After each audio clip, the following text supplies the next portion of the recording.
Hello everyone, Manithral here, and welcome to the weekly update video, and boy is there a lot of it. So, without any further ado, let's get into this.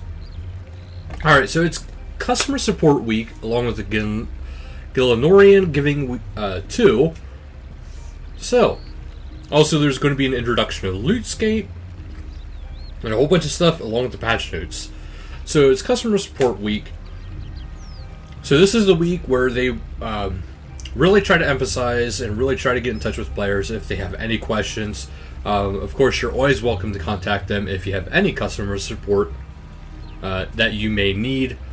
Also, if you guys really want to, you can always, look into Twitter, look into follow different JMods. You'll find all, if not all, most of the JMods use Twitter. And they are always usually pretty active on there, given their, time frames and stuff like that, what they can and can't do. So keep that in mind. But they're always usually pretty friendly. I see them chatting up with people all the time on there. I've even chatted with a couple of them now, so it's really handy. Okay, but there's a stream and then the drop. They'll be launching a new edition of the drop. It's playable in-game throughout the week. Win, and you can get the unlock of a rare title called the Knowledgeable. Then you just got to go to Count Check, and he will send you there. Okay, so for what Count Check does, which is where my character is at currently, with Count Check, you can check your security, you can request clue scroll, or you can enter the drop.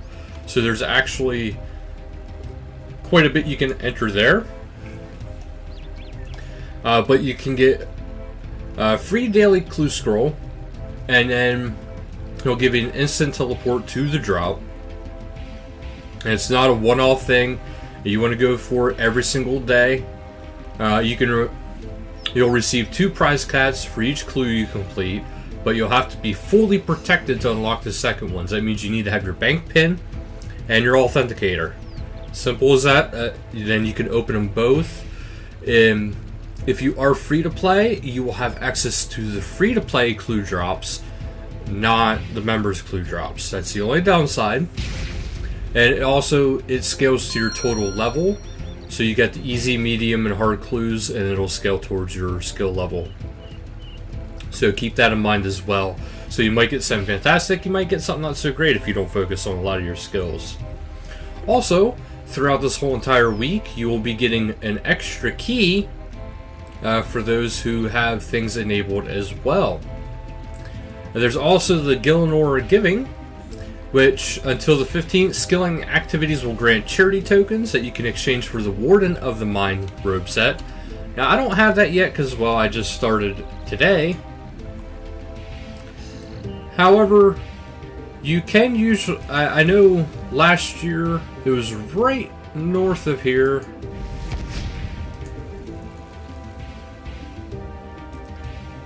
Okay. So let's see if it's up here again this year. It looks like it is not. But if you go into the community, you can actually look at it right there. It'll even tell you, visit charity representatives to learn about their work. There is the outfit right there. It's more of, like I said, more of a mage type outfit than it is anything else. You have a limitless daily progress, so that's very nice. And if you want more of a viewed in kind of look, you can actually just hover over the item and it'll actually show you. It looks really nice. And then also, if you want the cape that is on there, you actually do need to use rune coins to get it, but it's not too bad. But it's 195 rune coins for both the Warden cape and the Mind Defender cape, which you can also get the whole Defender armor set, that's excluding the cape, if you use 195 rune coins. So it's not too bad. And there's also the Angelic Inari, which is another 195 rune coins. And if you want to bypass a lot of this stuff, you can just buy the currency with rune coins, and then go from there. So it's actually not too bad, and there's charity information about it right in there. It explains what the charities are. The Unified Grand Exchange also came out today. So, what that means is, instead of the four-corner thing, there's now just one in the center, and I will see about teleporting there while I read off some of this other stuff, and I'll show you guys how that is. Also, if you have a Premier Club, or if you log in, or if you claim with a red or green RuneScape card, you'll automatically get what is called the Duskwing outfit. Or whatever, it's not taking me there. There is Lootscape. So what Lootscape is if you have your RuneScape account linked with your Twitch account, and if you tune in during the streams, you can actually get a something free. It might be every month, they might just be testing it out from now. But if you tune in at least once a month during their Tuesday and Friday streams, that you will be able to gain something. Now this month it's called the Twitching Orb. So it's a pet. I believe it is considered a companion pet, so don't get too excited. Well, it's still pretty cool. But that is what it is for this month. And now to show you the Grand Exchange. As you can see right here, this is the new Grand Exchange. Much more simplified. You still have Grand Exchange clerks, and you still have bank clerks.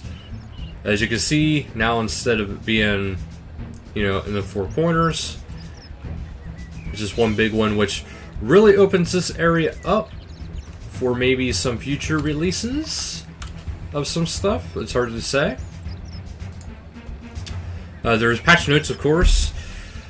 So for live streams this week, you got Monday 2nd, October... You got Monday 2nd, 2nd of October at 1600 game time. The drop live with player support. And Tuesday, October 3rd, 1600 game time. October, the month ahead, where they'll talk about more of the stuff that's to come. And Sunday, October 8th at 1900, PVM with Mod Lee. Now, if you're ever not sure what time that would be, like for me, there's no way I can hit any of their live streams live, because it's just time zones. It happens. But if you're ever wondering, just look at your game clock, have it set up. Very useful, very handy. And just do try to get your clues this week, because you can get some cool stuff, so keep that in mind. Did want to show you the Duskwing outfit, because I do have that, actually. Because, of course, with me being a VIP membership, I did get it for free. So, we'll go into the full outfit. And right here it is, the Duskwing. I'll apply it. This way we can get a closer look at it. It's like the Drakewing, but it's the shadow version, basically. So it does look actually kind of cool. I will admit, it does look kind of cool. Alright, so that's it for the in-game part of this. So now we're going to head to the patch notes. And we're making decent time. Okay, so patch notes. Let's head on to the patch notes. Alright, there's a decent amount here. Okay, so for graphical, the Clover pet now uses the correct model when overriding familiar. The Clover and Vinny pet sizes have been reduced.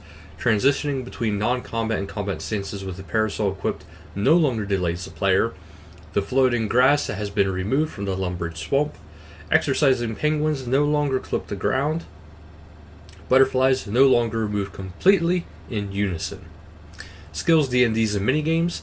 Item rewards that are unique to treasure trails are now tracked, similar to the boss collection log.